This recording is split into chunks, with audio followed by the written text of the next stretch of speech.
RP read with লার্নের পক্ষ থেকে আপনাদের সকলকে আমি স্বাগত জানাই। আমার ক্লাস 2 এর ছাত্রছাত্রীরা, তোমরা অবশ্যই বুঝতে পারছো আজকে কিন্তু আমি তোমাদের ক্লাসটাই করাবো। কারণ দেখো, তোমাদের সামনে কিন্তু রবীন্দ্রনাথ ঠাকুরের লেখা সহজ পাঠ দ্বিতীয় ভাগের নবম পাঠ পৃষ্ঠা নম্বর 22 এখানে আমি খুলে রেখেছি। তো তোমরা তো যারা যারা আমার আগের ক্লাসটা আমার সাথে করেছো, তোমরা তো অবশ্যই জানো আমি তোমাদের কিন্তু পেজ 22 পৃষ্ঠার নবম পাঠের যে গল্পটা আছে সেটা কিন্তু আমি তোমাদের পড়িয়ে দিয়েছিলাম। এবং আমার যেটা বাকি ছিল সেটা কিন্তু এই সেদিন ভোরে যে কবিতাটা, যে পৃষ্ঠা নাম্বার 23-এর যে সেদিন ভোরে যে কবিতাটা, সেটা কিন্তু পড়ানো তোমাদের এখনও বাকি ছিল। তাই আজকে আমি তোমাদের এই কবিতাটাই খুব সুন্দর করে পড়াবো এবং অবশ্যই নবম পাঠ থেকে কীরকম প্রশ্ন উত্তর আসতে পারে সেটাও কিন্তু আমি তোমাদের সাথে আলোচনা করব। কারণ সামনে তো তোমাদের দ্বিতীয় পর্বের পরীক্ষা, তাই প্রতিটা পেজ তোমরা, প্রতিটা লেখা, প্রতিটা লাইন তোমরা ভালো করে আমার সাথে আজকে পড়বে। ঠিক আছে? তো চলো দেরি না করে আমরা পড়া শুরু করে দিই। দেখো প্রথমে কি লেখা আছে। সেদিন ভোরে দেখি উঠে, বৃষ্টি বাদল গেছে ছুটে, রোদ উঠেছে ঝিলমিলিয়ে, বাঁশের ডালে ডালে, ছুটির দিনে কেমন সুরে, পুজোর সানাই বাজায় দূরে।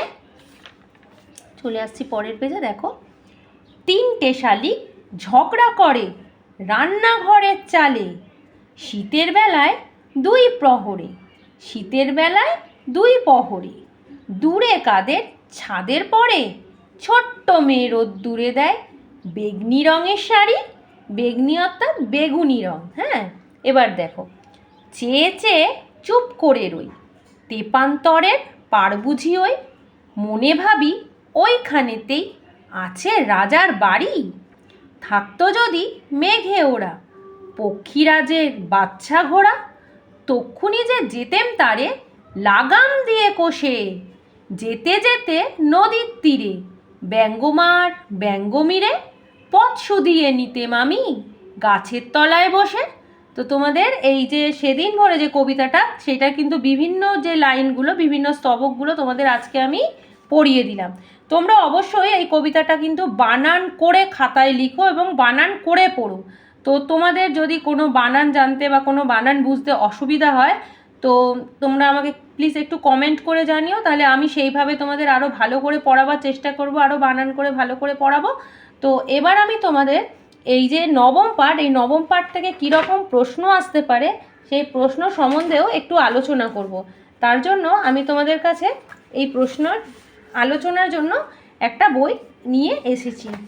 এই বইটিও কিন্তু সহজ পাঠ বই, কিন্তু একটু রঙিনভাবে করা, এবং এতে বিভিন্ন প্রশ্ন উত্তরও এর মধ্যে আলোচনা করা আছে, সেটাই আমি আজকে তোমাদের সাথে আলোচনা করব।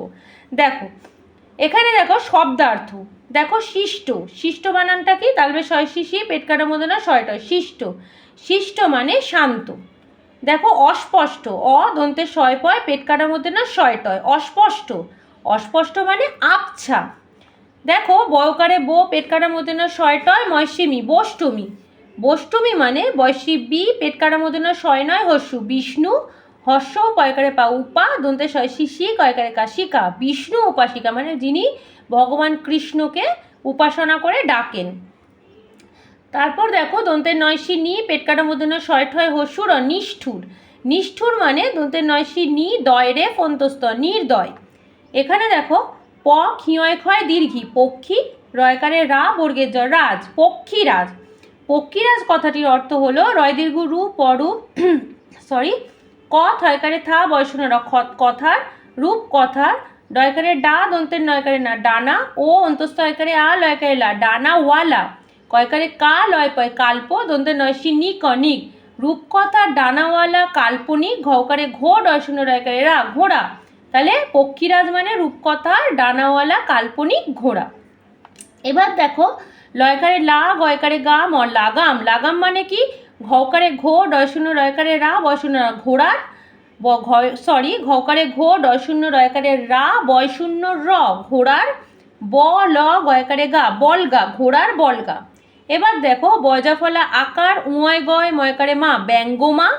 বয়জাফলা আকার, উঁয় গয় ময় দীর্ঘি মি, ব্যঙ্গমি। ব্যঙ্গমা, ব্যঙ্গমি বলতে কি বোঝায়?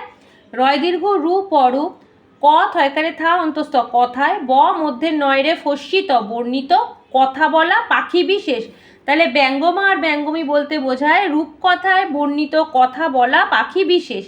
এবার দেখো তালবে শস্যি তালবে শস্য সু ধস্যি ধি অন্তস্তয়কারে সুধিয়ে। সুধিয়ে মানে কিন্তু বর্গের জয়সী জি, উয় বর্গের জয় আকার, দন্তের সয়কারের সাথ জিজ্ঞাসা কর একারে করে। সুধিয়ে মানে জিজ্ঞাসা করে। এবার আমি চলে আসছি, দেখো এখানে ক নম্বর দিয়ে আছে মুখে মুখে উত্তর দাও, মানে আমি তোমাদের সাথে প্রশ্ন করব, আমি তোমাদের উত্তর দেব। দেখো 1 নম্বরে কি আছে, কে শিষ্ট শান্ত হয়ে ঘরে বসে থাকবে। আমি কিন্তু তোমাদের এর আগের ভিডিওতে যখন নবম পাঠ, সহজ পাঠের নবম পাঠ নিয়ে আলোচনা করেছিলাম, তখন কিন্তু এই প্রশ্নগুলো করেছিলাম যে তোমাদের এরকম প্রশ্ন আসতে পারে যে কে শিষ্ট শান্ত হয়ে ঘরে বসে থাকবে, তাহলে কি হবে সেখানে, দেখো কেষ্ট। তাহলে কে শিষ্ট শান্ত হয়ে ঘরে বসে থাকবে, কেষ্ট।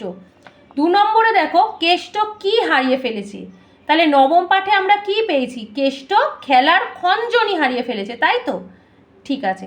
এবার দেখো 3 নম্বরে আছে কখন বৃষ্টি বাদল থেমে গেছে। আজকে যে কবিতাটা আমরা পড়লাম যে সেদিন ভোরে দেখি উঠে বৃষ্টি বাদল গেছে টুটে, দেখো সেদিন ভোরে দেখি উঠে বৃষ্টি বাদল গেছে ছুটে। তো কখন বৃষ্টি বাদল মানে থেমে গেছিল, ভোরের বেলা। ছুটির দিনে কিসের সানাই বেজে ওঠে, তাহলে ছুটির দিনে এই কবিতাটা আমরা কি পড়েছিলাম, ছুটির দিনে পুজোর সানাই বেজে ওঠে। 5 নম্বরে দেখো পক্ষীরাজের বাচ্চা ঘোড়া কোথায় ওড়ে, দেখো পক্ষীরাজের বাচ্চা ঘোড়া কোথায় ওড়ে, দেখো মেঘে ওড়ে। দেখো দেখো এখানে লাইনটা আছে, দেখো থাকতো যদি মেঘে ওড়া পক্ষীরাজের বাচ্চা ঘোড়া, তাহলে পক্ষীরাজের বাচ্চা ঘোড়া এখানে প্রশ্নটা দিয়েছে কোথায় ওড়ে, তাহলে কি হবে, মেঘে ওড়ে।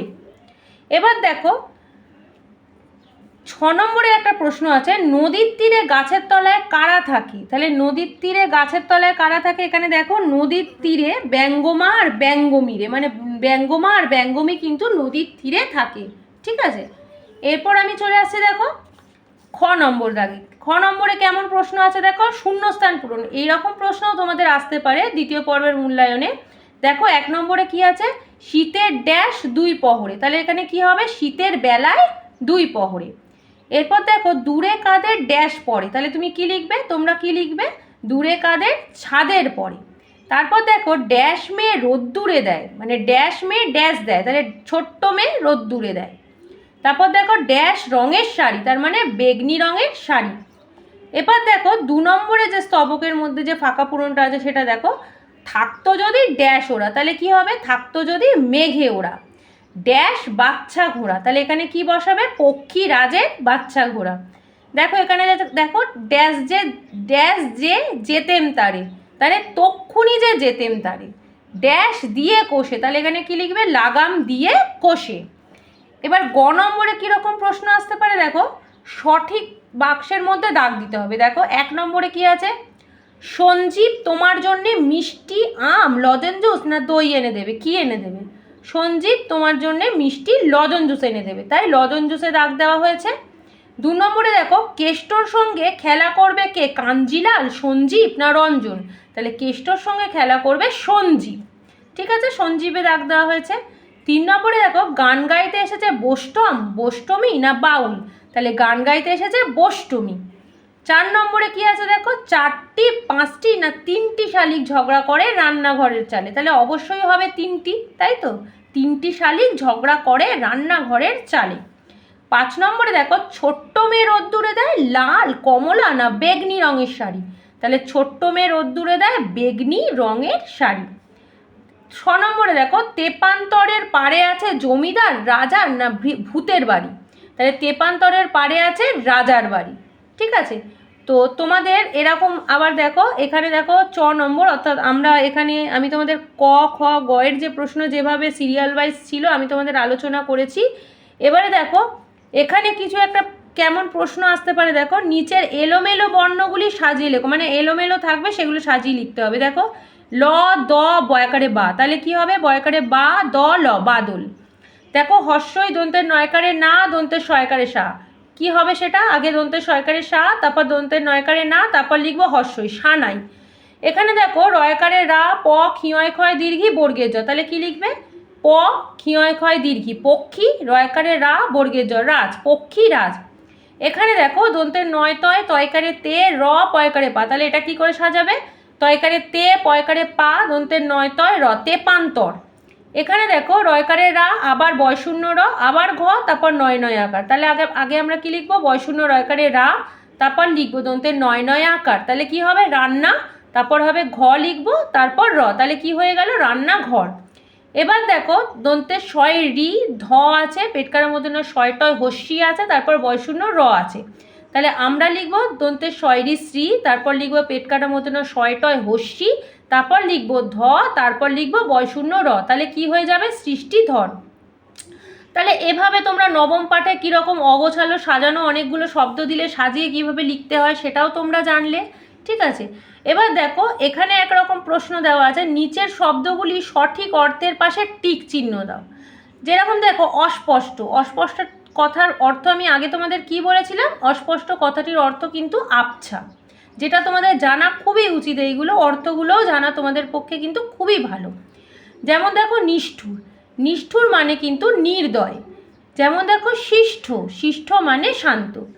তো আমি তোমাদের আজকের যে পড়াটা পড়ালাম রবীন্দ্রনাথ ঠাকুরের ক্লাস 2 এর সহজ পাঠ বইয়ের দ্বিতীয় ভাগের যে নবম পাঠের যে আলোচনাটা করলাম, তোমাদের এটা কেমন লাগলো তোমরা অবশ্যই কিন্তু আমাকে একটি লাইক এবং কমেন্ট করে জানিও। আর প্লিজ আমাকে একটা সাবস্ক্রাইব করো, আমার সঙ্গে থেকো, যাতে তোমাদের আগামী সময়েও আরও ভালো ভালো ভিডিও আমি দিতে পারি। আর চেষ্টা করব তোমাদের আরও ভালো করে পড়াতে, যাতে তোমাদের দ্বিতীয় পর্ব, তৃতীয় পর্ব প্রতিটা পরীক্ষায় যাতে খুব ভালো হয়। তো আজকে আমি তাহলে আমার ক্লাসটা এখানেই শেষ করলাম। আবার দেখা হবে আমার পরের ভিডিওতে। টাটা।